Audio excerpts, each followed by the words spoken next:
amma fakkeenyaaf ati inoo waar jedha gama sanaanis dhiibbaa fidaa gama kanaanis jetta.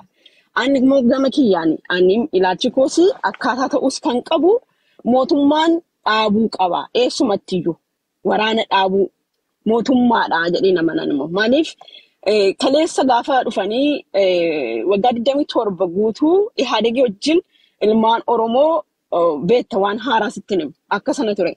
Isa booddee qeerroo muumantiin dhufee amma dhufee ijoolleen agreessiif taatee irreecharra ga'utti mootummaa Ihaadegii wajjin turan. Achi booddee immoo dhiifama hawaasa keenya saba keenya dhiifama nuudha kan balleesse kan jedhe afaan isaaniitiin kennanii achas ba'an. Ilmaan Oromoon hin amananiin. Okay? Gaafiin jiraatti keessa? Gaafii na gaafachuuf miti? Yaa noowaari keessatti ilmaan Oromoo inni siin jedhu yaa gaaffii Oromoo iddoon deebinee fi ijoolleen Oromoo har'a qawwee kaastee siin jechuu barbaadeen. Yeroo sanatti maal seete? Gabaabsoo otoo hin ta'in akkasii hubadhee deemuuf utuu qawween hin ka'inii otoo nagaadhaan hiikamuu ni danda'a ta'e nagaadhaan hiikamuu isaa namni jibbu hin jiru jette.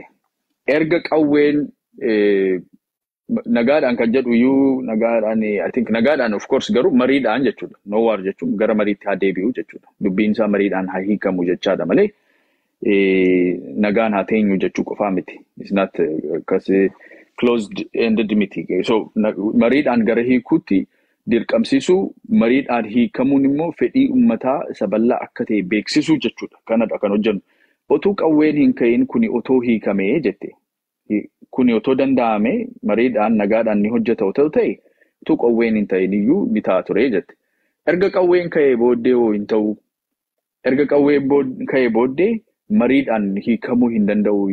Qawween ka'uunsaayyuu waraanni uumamuunsaayyuu amma yoonaatti kan jiru mariidhaan dubbii hiikuudhaaf furmaata fiduudhaaf dhiibbaa ni fidamoo hin fidu. Anumtuu si haa gaafadhu ati gaafachaa hin jirtu waan ta'eef. The end of the day ko deemee teebilii marra taa'an bo'e wantichi dhufee ni ammayyuu teebilii dhufeera bargu yeroo lamatti dhufeera. Deemee ko itu addana hin ga'in iyyuu itu dhume bareedaa siin jechuun barbaade. Har'atti garuu jechi kee ani kan naan gali deemee finally isumatti dhufna. Garuu har'a yeroo amma mariirra turanii mootummaan garuu ammam deemuu turra otoo achi hin dhufin.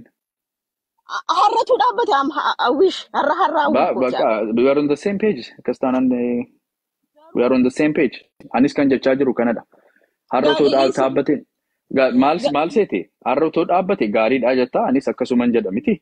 Lammaffaan garuu dubbiin waan gaarii kan kaaste allama mari'atanii amma yoonaayyuu kun ammayyuu yaalaa jiru qawween ka'uusaa irraa kan ka'e dhiibbaan waan uumameef kana dhaabsisuudhaaf jedhanii allama mari'ataniiru jette miti. So allama mari'atanii gaafa walirraa deemani nagaan haa dhufuu fi nagaan hin dhufiin irratti wal dhabanii miti kan walirraa deemani. Sababa dantaa uummataa yookiin dantaa isaan eegsisuu barbaadan kaayyoo godhatanii deeman keessaa ulaagaa isaan qaban irraa wal bira dhufuu walitti dhufuu dadhabaniiti. Ulaagaan mootummaan qabu kanadha meeshaa hiikkattuu yookiin as galtuu yookiin achi baatuu jedhamiti ulaagaa mootummaati kun.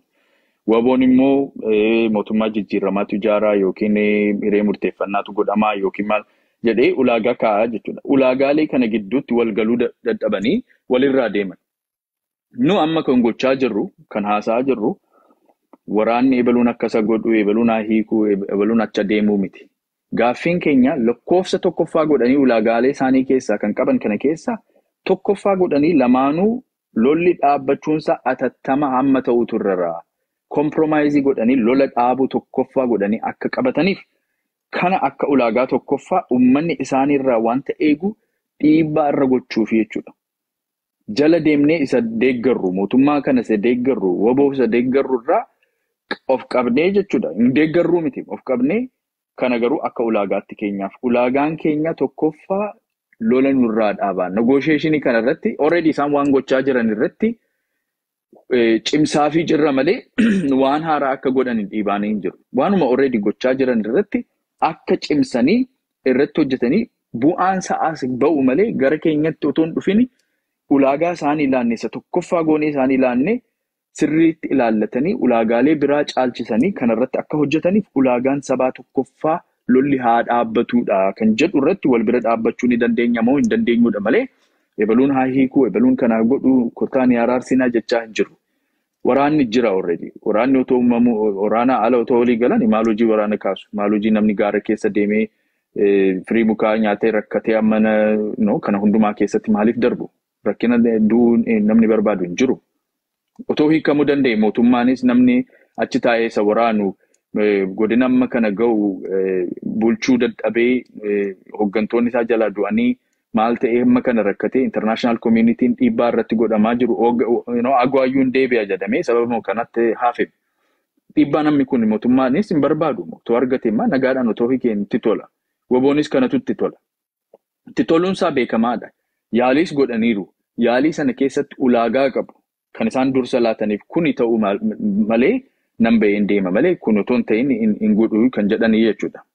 Isaan kaayyoo yookiin ulaagaa isa kaa'an kanarratti nuu ulaagaan keenya ulaabaa sabaaf qabsooftu saba bulchuudhaaf seera sabaa bulchina jettanii akkas olii gad jettu taanaan lamaan keessan iyyuu ulaagaa keessan sirreeffadhaati tokkoffaa irratti lola dhaabuu nuu godhaa. Lolli dhaabbachuunsaa akka malee barbaachisaadha. Nuyiif uummataaf sabaaf nuyiif gaafan jedhu ayyaanaadhaaf miti jechuu dandeessu. Because ayyaanaan lolli deemee dhaabbatee bilbila koo cufee innaan hin beeku iyyuu eenyu akka du'ee fi eenyu akka ajjeese. Because biyya alaan jiraadha biyya namaan jiraadhaan amma sana directly affect nan godhu. Yoo baay'atee gargaarsa maxxannoon godha malee anaa wajjin directly nan tuqu. Garuu maaliif hin tuqu? Maatiin qabdu? Maatii kee haadhuftee hin qabdu?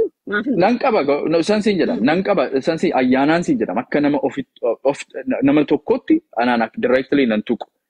Garuu achirraa gaafan deemu maatii kooti Oromoon guutuu maatii kooti. Isarratti immoo ijoollee obbolaan koo durbiin koo maatiin koo achi jira. Maatiin sun na jalaa miidhamaa jira. Oromoon koo na jalaa miidhamaa jira. Akka sabaatti sababni kun sababa atattama barbaadu, sababa boriif buluu danda'u, sababa kaayyoon tokkoyyuu isa dursuu danda'u. Miti number 1 keenya tokkoffaan keenya lolli haa dhaabbatuudhaan lamaan keessaniyyuu kana fudhadhaati galaa gara marii gaafa galtanidha. Tokkoffaa. Waati kan jedhu maal gochaa jirrasa jedhu. Lammaffaa warri isaaniin araarsuu yaalanis igaadfaa we'll try anima Twitter irratti kan barreesse tokko jira. We'll make maal jedhanii optimistic jedhanii barreessan. Please stop being optimistic and be rigorous in making this happen jedheen barreesse. Maal jechuudha? Optimisticii fi gaafa ta'e haa ta'u jechuun keessan dhiisaati. Adaraa keessan isinis dhiibaa uummanni keenya waan hundumaa caalaa kana barbaada. Gargaarsa keessan, siyaasa keessan, waan isin gootan optimizimii keessan caalaa kuni waa'ee lubbuu ijoollee keenyaati. Atattaman kana nuu godhaa jechaa jirra. Isaaniinis hin dhiibnaa, hin tumsan. Isaanis ni barbaadu kan si dhibu. Namni amma qaama sadiitu jira. Qaama araarsuuf olii gadi jechaa jiru jechuudha. Norway, Ameerikaa, IGAD, warra African Nations. European kaleessas kan dubbatan egaa EUnis jiru. Warra kan kun qaama tokkodha. Qaamni biraa waboodha. Qaamni sadaffaa mootummaa Itoophiyaa, mootummaa Oromiyaa PPdha. Qaamni sadanuu waan nu barbaannu ni barbaadu. Jechuun lolli akka dhaabbatu qaamni hin barbaanne hin jiru sadan keessa.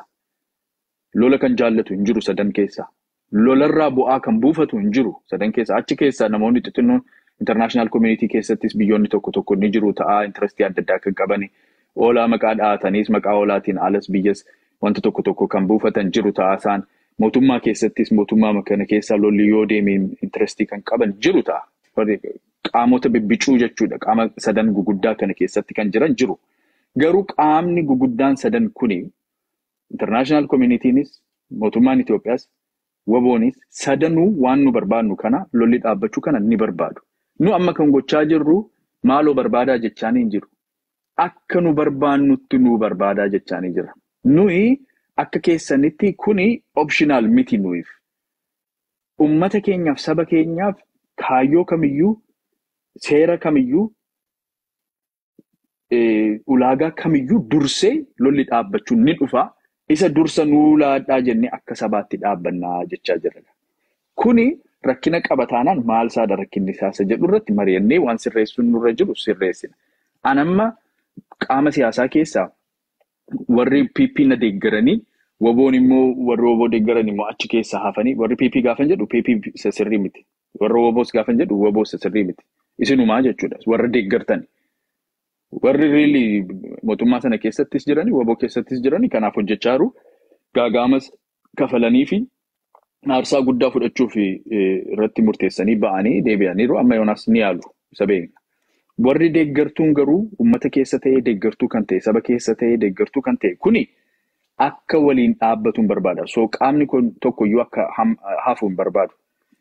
Godinaalee adda addaa keessatti Oromoon guutuun Booranni guutuun Bareentuun akka keessatti hirmaatuun barbaada. Amantii keessaa waaqeffataan Islaamni Kiristaanni hundumtu akka qooda fudhatuun barbaada. Akka siyaasaa keenya kanaa backfire kan itti godhu qoqqoodama akkasii kan qabu akka ta'u hin barbaadu. At least sababa keenyaan akka ta'u hin barbaadu. Sababa kootiin akka ta'u hin barbaadu. Sanaaf harka bal'inaan gara bal'inaan kanuma hunduma keenyaa ilaallatu kan hunduma keenyaaf bu'aa buusu hunduma keenyaaf immoo yoo hafe balleessaa nutti baay'isaa kan deemu waan ta'eef akka sabaatti kana bira dhaabbachuu ni dandeenya. Gandaaf gosaa fi amantii fi siyaasaan otoo hin qoqqoodamiin hundumtuu akka jala sararatee waraanni dhaabbachuun Oromoodhaaf ulaagaa tokkoffaa akka ta'e kana calaqqisu yaallaa jechuudha. Kana wajjin warri dhaabbatan ni jiru. Warra deeggaranis ilaalaa irra, warra PP deeggaranis baay'inaan ilaalaa irra. Godina keessaa rakkinni hin jiru. Wallaggee haa ta'u, Baalee, Arsii, Harargee baay'inaan akkasitti argaa jirra. Booran hundumtuu kana keessatti qooda fudhachaa jira. Ijoolleen Islaamaa baay'ee, ijoolleen Kiristaanaa, Pirootestaantis, Ortodoksiinis, waaqeffatootanis, maamuma jiran xinnoodha isaanis jiru. Anis kanuma akkasitti akka keessa dhufanii waliin dhaabbannee lolli kun dhaabbachuunsaa atattama barbaachisaadha. Wanta sireesiidha akka uummataatti kana otoo lola kana hin dhaabini wanti dhufu hundumtuu isaa gadi wanta dhufuudha malee isaa oli wanti dhufu hin jiru jennee importansii isaa kana bal'isnee baay'isnee agarsiisutu nurra jedheen yaada waan ta'eef kana irratti I think gaaffii qabda amma xinnoo si ibseera fakkaata. Ittuu naangaliin hin hafne imsilas. Okay, natti himi gaaffii kee akkuma gaaffiitiin rafanaa ka'e. Yaa ittuu naangalee waan hin dhumti akka hiriiraattis kunnuun hin baaname yeroo hundaa still tutoris gochaa jirra. Every Wednesday qubee Minisootaan gochaa jirra. Tutoris gaafa hiriira ta'us akka xalaadhaanis akka koominiitiitti gaafachaa jirra nuti. Sigalee garuu mootummaan akka dhaabu gaafattu miti isin. Mootummaan akka lola dhaabu gaafattu miti. Eeka. Of course. Okay, qaama tokko deeggartu kaasan. Qoigan. Mootummaan kuni amma kaleessa akkas ture waboon ati hubattamni akka har'a teebilii irra taa'ee ture waboon. Kan kanaan ga'e eenyudha mootummaadha. Itu ila ammayyina. Amma sababa bakka amma jirutti akkamitti akka geenya haasa'u keenya duraa jechuudha. Addummaan isaa akkasii galuufi. Isin kan gochaa jirtu. Ilaali silas naan jettiin otoo mootummaan qawwee dhaabuu mootummaan lola haa dhaabuu jedhanii akka wabootti hiriira bahuun akka wabootti wal bira dhaabbatanii hojjechuun kuni deeggartoota waboorraa waan eeggamudha. Akka Oromoottis qe'ee Oromoo gubachaa qe'ee Oromoo badaa'eera. Hold on. Qe'een Oromoo gubachaa kan jiru sababa wabootiin jedhanii warra amanan immoo jiru. Sababa wabootiin uummanni keenya dararamaa jira. Balleessaan harki guutuu waboodha jedhanii warri PP deeggaran ni dubbatu. Of course. Inni jira. Isaan immoo waboon irraa dhaabaa waboon akkasaa ta'u jedhanii dubbachuun isaanii ololuun isaanii isaanirra waan eeggamudha. Deeggartoota PP dha kaasaan. Isin deeggartoota waboodha. Kana waraanni jechuun miningiin waraanaa kanumadha. Waraanni haa dhaabbatu waar jechuun kanadha. Waaring paartiin jira. Waaring paartii warri sappoortii godhan jiru. Ammaati kan naan jechaa jirtu lamaan kana bakka tokko ta'anii isa akkas walitti dhiibanii malee lamaanuu akka sabaatti sabni kuni deeggartummaa siyaasaa fi deeggartummaa dhaabaa ala jechuudha. Sabni kun miidhaan irratti ga'aa jiru haa dhaabbatu jedhanii akka sabaatti dubbachuun sirrii miti. Bakka tokko dhaabbatanii gama tokko dhiibuu qofaadha sirrii jettee natti maarta. Akkasi miti. Ani jannoon koo abaaboo boodha beektatis isa. Garuu inni si jechaa jiru beekta. Jechi kiyya'anii Communitiin waboo deeggaree maal deeggaree inni kan ba'u hawaasa isaa deeggaree ba'a. Hawaasa isaa waan Oromiyaa keessatti ta'u kun haa dhaabbatu dheetu malee amma asirratti bubburuqsinee walitti haasofna akkas taanaan. Community keessan akka nama hin beekneetti natti haasa'aa jirta waan ta'eef. Community keessan keessaa communitiin keessan akkamitti akka babbaqaqee jiru nama hold on. Nama beekuudha. Beekee ilaali akka wallaalummaa otoo hin ta'in beekeen wanta tuttuqamne beekeen dhiisee amma isarraa mee ol baanee haa deemnu akka sabaatti waa gochuun ni danda'ama. Sababni koo ani qaamni ati deeggartu akka mo'uu fi qaamni ati hin deeggarre akka mo'uuf miti. Mo'uu isaanii keessaa ba'ee akka sabaatti sabni keenya jechuudha. Sabni keenya kan bu'aa buufatu afarsa waraanaa kana keessaa dhaqii mancaasi waboo balleessi dhaqii kuffisi mootummaa kan jedhamu kuni lolumaan. Isa daayinaamikii lolaa keessa waanuma jirudha. Waboo otoo maqaa waamin callumadhee mootummaa irratti olola gochuu yookiin mootummaa irratti hiriira ba'uu yookiin mootummaa irratti qabsaa'uun kuni qabsooma keessaadha. Qabsoo qaama tokko siyaasaa keessaadha. Sababa sanaan communitiin bakka deemtanitti community keessan nan beeka kan DC jiru kan Minnesota jiru bakka biraa jirus nan beeka. Communitiin kun babbaqaqee communitiin dur jiru sun hin jiru amma. Jiru jira naan jetta maayikii banii natti mimee jira. Jira eeraqe. Eeraqe. Bakka wal sobna taanaan dhiise akkas taanaan. Maal wal sobna jira? Community deeggartummaadhaan babbaqaqee jirudha. Mootummaa fi waboodha. Warri mootummaa deeggaran jiru, warri mootummaa hin deeggarre jiru. Siin jechaan jiru. Hin jiran siin jechaan jiru. Wal bira dhufanii warri mootummaa wajjin. Waan hin fakkaannedha minnatti deemsisaa jirtu amma waan hin fakkaanne maaliif? Eessa dhaabbate amma atis dhaabi. Kan lolaa jiru mootummaadha kan Tigraay. Lolaan jiru naan jechaa. Amaaras ta'u. Maal? Naan jechaarta? Lolaa jira. Kan lolaa jiru mootummaadhaan jenne amma. Endumaan saayyuu biyyittii keessatti nagaama kan fiduun barbaanne mootummaadha. Meelloo fi hinxaxinni akkas rakkisaa sitti ta'ammatti kanumaan itti fuudhee. Maali jennoo kee wal beenna. Kan lolaa jiru mootummaadhaan. Hold on. Ilaali. Isa dhiisi ayyaana kana don't worry about me. I'm good. Isa otoo hin ta'in kan lolaa jiru mootummaadhaan an jetti. Of course. Kuni Oromoo gubaa jiru. Ilmaan Oromoo gubaa jiru. No. Akka nama waboo deeggaru. Maati shallafarra jiru beeku asumarra teessee. Hold on. Unoo waariin waa tokko. Natti yini ka gifti ko ani kabajeennas nu fideesse okay. Sutee dhiyaaseen suutan haasaaram. Ati amma akkasidha malee iyyuu. No akkanki akkasin turre amma ho'aa jirta dhiisi ko obsi al tokko. No hawaasaaf yaadda'ee ta'ee waan. Maayini mari'achaa jirra miti ani wal kabajuun jaalladha especially obboleettii ijoollee durbaa akkas disrespectii gochuu buusuu maaliif jaalladhu waan ta'eef kabajeensi taasisaa jira kabajaadhaan haasa'e toonii kee hin jijjiirin okay. No. Tooniin kee jijjiirame you're talking over me and you're being loud so don't worry about that. Amma yaadaan wal falmaa yaadaan haasaa jira. Kan lolaa jiru waboodha kan lolaa jiru mootummaadha. Lamaanuu lolaa jiru. Otoo lamaanuu hin lolle akkamitti lola jedhama. Lamaanuu hidhatanii jiru. Gama lamaaniin iyyuu deeggartuu qabu. Communitiin sababa kanaan babbaqaqee jira. Soba isaas irratti dubbachuun sirrii miti. Otoo namni maal isiniin jedha. Namni isin beekame eenyu akka taatan sagalee keessanii. No, nama sobu miti. Sobamu akkasin sobamu. Communitiin sababa siyaasaatiin kamana Communitiin hin jiru ette communitiin hin jiru. Hin jiru hin jenne. Si jedhee communitiin hin jiru. Babbaqaqee jira akka durii jira siin jedhe ilaali gaafa mataa ho'inee iyyinu kanatu rakkinadha wal dhaggeeffachuu hin dandeenye. Akka durii hin jiru siyaasarraan kan ka'e babbaqaqee jira. Warri mootummaa deeggaranii yookiin mootummaa deeggaruu qofa otoo hin ta'in warri waboo sirriitti hin deeggarre jedhamanii ostracized kan ta'e infringementiin jira. Communitiin akka durii hin jiru. Waanuma beekamuudhaaf basic knowledge kan irrattis wal sobna taanaan sirrii miti. Lammaffaa kan lolaa jiru mootummaadha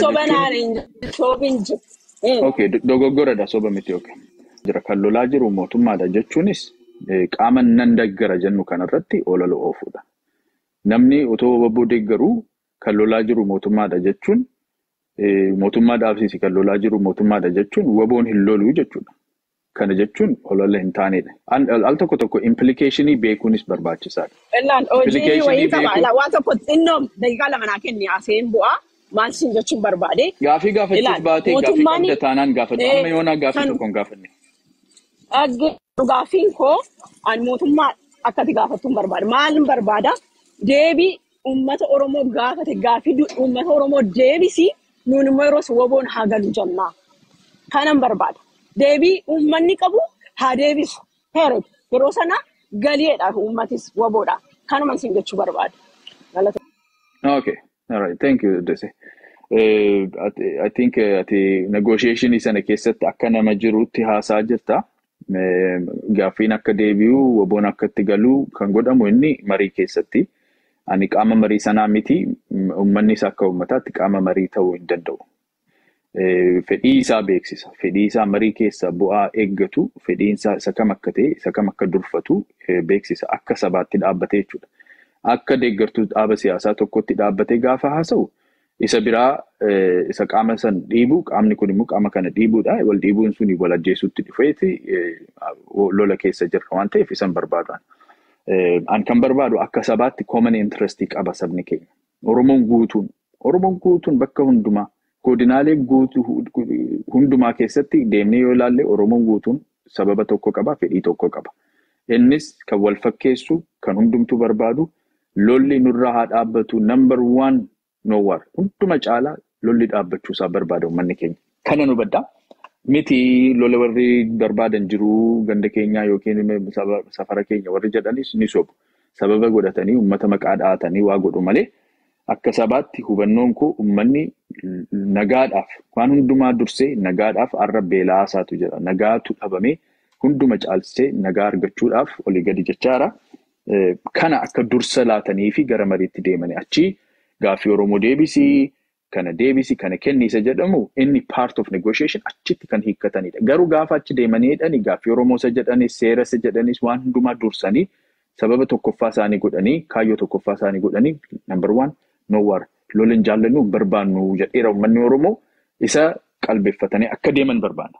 Isa qalbeeffatanii akka deemaniif inni immoo kun resounding sound ta'e akka ba'uuf akka sabaatti kaanee sagalee keenya dhageessina warri dandeessan nu bira dhaabbadha. Baay'eedha warri jiranis warri willingness uummanni bal'inaan kan akka barbaadu agarsiisaara. Yoo itti gaafatamummaa seenaa keessatti hafuu barbaadan immoo achuma deeggartummaa siyaasaa keessatti haftanii gaaffii sabaa isa guddaa goonee amma kan ol fidnee jennu gaaffiin sabaa inni guddaan bilisummaa maalii hundumaa caalchisee arra gaaffiin sabaa inni guddaan lubbuudhaan turuu kan isa dadhabsiise. Loladha waan ta'eef lolli haa dhaabbatu mariidhaan haa hiikamu isa jedhudha. Yoo dandeessan nu bira dhaabbadhaa yoo dadhabdan immoo waaqni sana gargaaruu jenna. Kana caalaa waa gochuu hin dandeenyu. Kanumadha. So abbaa cabsaa neetworkiin kee xinnoo si rakkisaa ture abbaan cabsaa waan jettu qabda gaaffii yookiin yaada qabda taanaan itti fufi.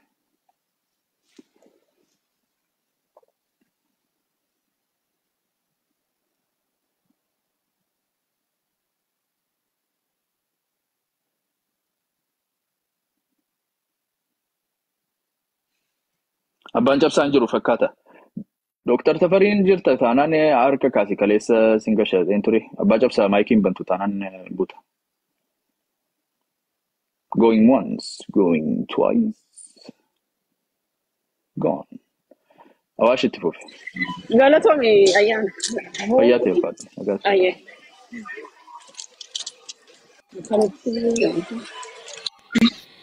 Ayyaana akkam jirta fayyaa? Fayyaa jirtu baga jiraata. Baay'ee waan gaariidhaa yoo danda'ame hin deemas immoo jedhee amanan akka kootti garuu baay'inaan gaafa laallu karaa gamaas gamanaas kan uummata Amaaraallee kan Oromiyaa keessa jirullee kan waraana akka lubbuu isaatiitti jaalatu uummata daasporaati. Keessatti hin gubatu waan ta'eef jechuudha. Ibidda abbaarra buute gubdeedhaan qaanqeen abbaarra buute gubdeedha Oromoon gaafa mammaaku. Kanaafi kan waraana akka lubbuu isaatiitti jaalatu uummata daasporaati, uummata biyya keessa hin jirre. Kanaaf kaleessallee har'allee kan waraana hajaju ala ta'aniiti. Warras keessaa kan ilmaansaa waraana keessa jirtu waraana keessaa deebi'aa jechaa jira. Nuti baadiyyaa keessa socho'aa jirra mana isaati. Uummanni tokkoonsaa waraana hin barbaadu. Taa'aatii mari'adhaa nu hiika. Deebiin keenya waggaa 100faatti waggaa 50faatti nu deebi'eera too waraanni hin ka'in. Warri waraana kaases deebi'ee qe'eetti galee jira. Amma nuti waraana hin barbaadnu nu dhiisaa jechaa jira uummanni. Mootummaan illee kana jira. Warra bosona keessa jiru illee kanuma jira. Uummanni jechuudha. Gamaan illee gamasiin illee amma yoo miidiyaa warra Amaaraa irratti illee yoo ilaaltan uummanni yaa'ee jaarsaaf jaartiin qaaliyaansi jireenyaa dhukkubni wanti garaagaraa nutti dhufaa jiraan nu dhiisaa waraana nurraa dhaabaa jira. Daaspooraan immoo waraanni dhaabbachuu hin qabu jigsinaa jira. Mootummaan jigu hin jiru amma dhugaa isaa dubbachuu barbaachise mootummaan jigu hin jiru. Uummatatu rakkata. Uummata nuti keessaa baanee kaleessa manaa baanee uummata kana bilisa baasna jennee baanee gatii itti kaffalaa turreetu rakkata. Kana kan nama dhukkubsaa jiru. Kanaaf yoo hin danda'ama ta'e warri daasporaa tokko tokko keessatti faayidaa argatanii waraanni biyya keessatti gaggeeffamu kuni bu'aa galii isaanii ta'eef nu dhiisaa yoo wanta amantan jiraatte adaraa waaqaa isa amantanii nu dhiisaa. Uummanni lolu kan lolchiisus kan waraana keessatti hirmaatus biyya keessa jira. Uummanni kun hin barbaadu. Warri waraana keessa jira warri waraana keessaa deebi'ullee ijoollee waraana keessaa deebitu baay'eetu jiran sa'a kan baay'een deemaa jirti. Garuu sun hundumti isaanii hin barbaadan. Warri ala jiru garuu karaa adda addaatiin itti fayyadama waan ta'eef baay'eensaa warra ala jirutu waraana kana akka gaggeeffamu barbaadaa jira jechuudha. Karaa gamaallee karaa gamsiirra. Karaa warra Amaaraallee kanuma. Daasporaatu dhiibaa jira. Kan qarshii ergu, kan maal jedhu, kan salfii qopheessu, kan birrii ergu, kan meeshaa waraanaa bitee karaa garaagaraatiin galchaa jiru isaan bu'aan isaan argataa jira jechuudha uummatarra. Wanti bilisa baasuudhaaf uummata bilisa baasuuf hojjetamaa jiru. Mootummaa keessa jira. Kan kanaan dura dubbanne sun akkuma jirutti jira itti hojjetamaa jira mootummaan hojiisaa hojjetaa jira. Mootummaa keessa taa'ee kan akka uummanni araaramee nagaan bu'u hin barbaanne hattuun garaagaraa hattuun mootummaa keessa maannifattee hattuun lafaa hattuun garaagaraa jirti.